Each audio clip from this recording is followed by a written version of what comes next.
రాజారెడ్డి రాజ్యాంగంలో జగన్మోహన్ రెడ్డి నాయకత్వంలో 5 సంవత్సరాలు ఈ రాష్ట్రంలో అరాచకాలు సృష్టించి అనేక మంది మీద తప్పుడు కేసులు పెట్టి అక్రమంగా దోపిడీలు చేసి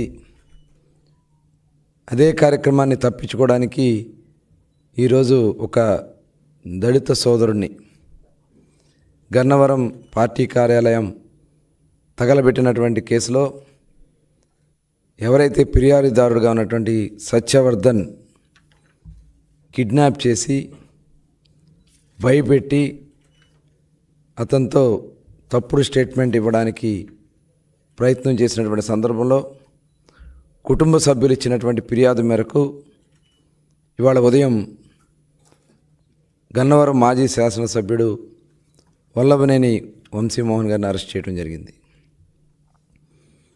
మేము మొట్టమొదటి నుంచి కూడా చెప్తా ఉన్నాం, ఎప్పటికైనా ప్రజాస్వామ్యమే గెలుస్తుంది.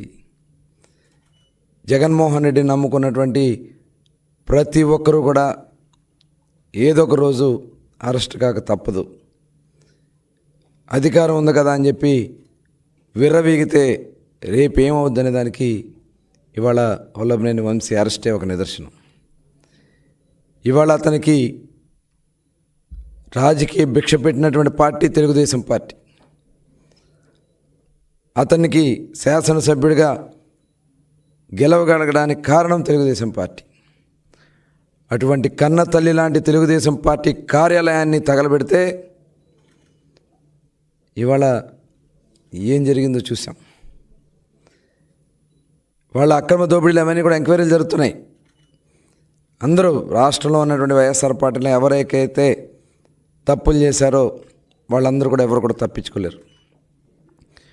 ఇవాళ రాజకీయంగా చాలా ప్రాధాన్యత కలిగినటువంటి కృష్ణా జిల్లాలో భ్రష్టు పట్టించారు ప్రతి ఒక్కరు కూడా. ఒక నాయకుడు క్యాసినో పెట్టిస్తాడు, నోరు ఉంది కదా అని బండబూతులు తిడతాడు, అధికారం ఉంది కదా అని చెప్పి అధికారుల్ని కాళ్ళ కింద వేసుకుని తొక్కే పరిస్థితి చేశారు. ఆ రోజున వాళ్ళు చేసినటువంటి దుర్మార్గాలు ఇవాళ బందర్లో మచిలీపట్నంలో ఒక మాజీ మంత్రి బియ్యం స్కామ్లో సొంత భార్యనే కేసుల్లో ఇరికించినటువంటి దౌర్భాగ్యమైనటువంటి పరిస్థితులు వైఎస్ఆర్ పార్టీ ఇవాళ ఆ నాయకులది. తీర ప్రాంతంలో భూములు కొట్టేసిన ఒక మాజీ మంత్రి, తెలుగుదేశం పార్టీ ప్రధాన కార్యాలయంలో ఆ కుటుంబానికి రాజకీయ భిక్ష పెట్టినటువంటి పార్టీ తెలుగుదేశం పార్టీ. ఇవాళ దాడులు చేసి జగన్ దగ్గర మెప్పులు పొంది పదవులు పొందాలని చూస్తే ఏమైంది ఇవాళ మీరు చూశారు. ఇవాళ ఎవరు కూడా తప్పించుకోలేరు. ఇవాళ ఎవరైతే కంప్లైంట్ ఇచ్చారో అతని మీదే, ఒక దళితుడి మీదే ఇవాళ ఇలాంటి దుర్మార్గాలు చేస్తూ ఉన్నారంటే ఎట్టి పరిస్థితుల్లో కూడా ప్రభుత్వం చూస్తూ ఊరుకోదు. ఖచ్చితంగా ఎవరు కూడా తప్పించుకోలేరు. ఇవాళ జగన్మోహన్ రెడ్డి గారు కూడా ఈ రాష్ట్రాన్ని ఏ రకంగా దోచుకున్నారో, ఇవాళ సొంత బాబాయ్ని ఏ రకంగా హత్య చేశారో మొత్తం కూడా ఇవాళ బయటకు వస్తున్నాయి. విచారణ కూడా వేగవంతంగా పూర్తి కావాల్సినటువంటి అవసరం ఉంది. దానికి కావాల్సినటువంటి చర్యలన్నీ కూడా తీసుకునే పరిస్థితి ఉంది.